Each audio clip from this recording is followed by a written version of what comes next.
Hey everyone, it's playing the role. I'm Roger, as usual. Today we're talking about Hex Flowers. Excuse my cheap secondary camera that's over there. It's kind of chintzy, probably 20 years old or so, but it still works. And I wanted to roll some dice and show off my Halloween Jack dice tray that I got from the Slay Industries Kickstarter last year. So it's kind of cool. Just he looks better than I do in the media player. So maybe we'll just replace me with him, something like that. Maybe I can find a mask or something. I don't know. But today I want to talk about hex flowers. So what the hex is a flower, right? I mean that's a dumb joke. I first read about them in the Hexanomicon 1 Kickstarter, and I had thought that they were going to include a weather one in the book, and they didn't. And I have the image of it, and now I can't seem to find it, so I could be wrong on that. But I know that Goblin's Henchman has a really, really great PDF. That's something like 20 pages or so on drive-through. I'll put a link to that down in the below there, and they're just awesome. So what is a hex flower? I guess that's probably a good place to start in case you don't know. So basically, this is the weather one. We're going to talk about some weather generation effects today with this stuff because that's what I use it for. I think it's great for that. I know that a lot of people like to use charts, and that's great too. Like anything that's random thing, even just to come up with, hey, this is the weather for the day, and maybe have some little stat effect or something in there. That's just it's always it adds to the description and the environment, and keeps the players in the verisimilitude, right? Like the keeps them engaged in the game and their surroundings and all of that, and it all means something, right? So so this is what I'm talking about as far as for weather. So for example, you would start. I just got my a little pointer here.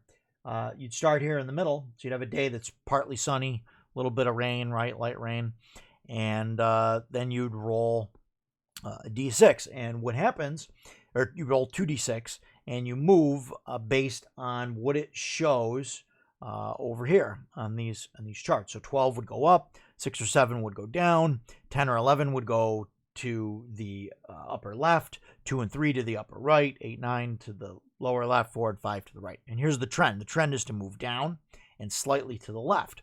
So that'll put you moving this way all the time. And it's interesting because it stays away from the heavier weather and stuff. So you can load up with things down here, and you'll stay down here most of the time, but sometimes you'll creep up to there. Now, if you do this on a chart and you have something that says, okay, there's really terrible weather, you could go from a sunny day to this just really awful weather, or maybe like a weather event or something, right? That's really terrible, just in the blink of an eye. Which maybe that's what you want to do. Maybe that's something that your game is based on. Weather can just take a turn, and that's great if you do that and you want your games to do that. But I like to throw one of these out on the table and show everybody, and I'm going to try and use it more. Basically, you start here, and then you would take your 2d6, and again, I apologize for my my camera. I don't know if you'll be able to read these or not, but that's a 6 and a 3, so that's a 9. So that would move this to here. So maybe on day 2, right? It's sunny, partly cloudy, sunny, right? Maybe the next day, or do this every 4 hours, whatever you want to do. Then the next day, okay, it's 5. So then we're gonna move over here. It's like, okay, it's a little bit more cloudy, right? And you roll again, you get a 4. All right, so now we're moving here. All right, so now it's just cloudy, right? Now you don't know, but the players can look at this and they can say, oh well, let's see, it's mostly cloudy. It's gonna either rain or it's gonna go to sun. And then if you look at these X's here, that's where it's blocked. On the one I'll show you later, there's lines, but you can't go straight down from here, so you can go in an angle. So it's mostly because of this major weather event. You don't want that getting jumped to from here, from here, for example, because if you go off this way, you would come to here, but that doesn't count, so you wouldn't go anywhere. So over here, so now you know, okay, so this is going to go to partly sunny. It's going to go back here to partly sunny. It's going to go to a little bit of rain, or it can go off the chart this way, right? And you'd end up at a full sunny day. Or it's going to go off the chart this way and it's going to storm, right? Just turn south. So we're going to roll that. That's a 9. So that brings it down to here. It's partly sunny. And then you just roll that every day. And, eventually you might creep up and then back down again. And eventually maybe you'll get here and you'll roll a 12 and you'll get to this weather event. And that's whatever it is that you have, some major storm, a tornado, storm of the century type of event. And it's great. Now, this guy, Goblin's Henchman, in this PDF here, he's got all the stats written down, tables, charts, where you want to put things, how to design your own, how to get blank ones. I think they come with it, or you got to download them. So they might be free on Drive-Thru. I don't know.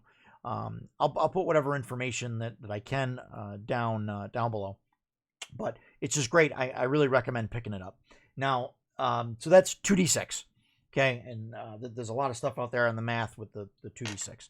So you can figure that out and go from there. But it kind of shows you the example. He's got an example down here where you start here and you go to there, to there, to there, and you just end up bouncing around. And it's really great. It's really cool. It's a nice visual to put on the table, right? And anything that's like this is great because then the players can kind of predict where things are going. It's awesome. So the one I use, and there's a reason that I use this one, and this is the one that I thought I saw in the Hexonomicon, and this is just amazing to me for a couple reasons. But one, it's purple. I love the purple color, and if you notice here, some of these numbers go to 14, and so there's a 14 over here, 12, 13, right? So what's that about? Well, this you would roll 2d7s. And for those of you that know me, you know that I really love the d7s, okay? So I have a couple. You would start here, which is same as yesterday, which I really like.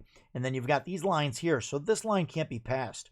So if you get a 6 or a 7 on warm and still, you can't go down, but you could still come this way and go off the map and end up over here. Or you can come off the map here and end up at partly cloudy. So, but we're going to start at the same as yesterday there. And we're going to roll 2d7. Now, my d7s, as you'll notice, a lot of the people I play with, they say they call them the melty dice or the microwave dice because they look like you put d8s in the microwave for a little while. And I love them for that. But so that's what I love. And I've got a thing for d7s. They're from DCC, Dungeon Crawl Classics. We'll talk about that some more at great length at some point. Maybe I'll do a video on my D7 collection. Huh? Yeah, wouldn't that be fun? Leave a comment down below. Let me know if you want to see me show off my D7 collection. I'm sure that everybody really wants to see that. So anyway, I rolled double 5, so 10. So that would bring us to drizzle or fog over here, right? And then roll again. Hopefully we'll get what we want here. That's a 7. So a 7 that goes straight down to mostly clear and calm, and then we roll it again, and we're going to get a 9, and that is going to stay the same. So it stays right there. See, this is one of the reasons why I like this one as opposed to this one, because this one is always moving, and yes, there are multiples on the same flower, so you can stay the same during the day. But I really like that there is an option with the D7s that says, hey, if you roll an 8 or a 9, you stay here. Or if you're on any of these and you go to move, it's the same as it was the day before. So it's basically a duplicate of any one of these that you move in there from. So that's great. Where were we here? So let's do one more here. And see what happens. So that's a 7. So see, so that stays mostly calm and clear because there's this line here. So this bounces, right? You can't go past that, so it stays here. So if we rolled a 10 or 11, it would come off of here and wind back around on clear and windy. But we didn't. We just hit that. And then the same thing. See, blizzard, hurricane. It can't go that way. It can't go that way. It can't go this way. From torrential rain, it can't go up, and it can't go there. So that's basically it. I probably talked way too much about weather flowers and D7s, but I mean, everybody loves a good D7, right? I mean, I think they're just fantastic. Why use a D6 when you can use a D7, right? Because it goes to 7, right? Like that's okay. All right.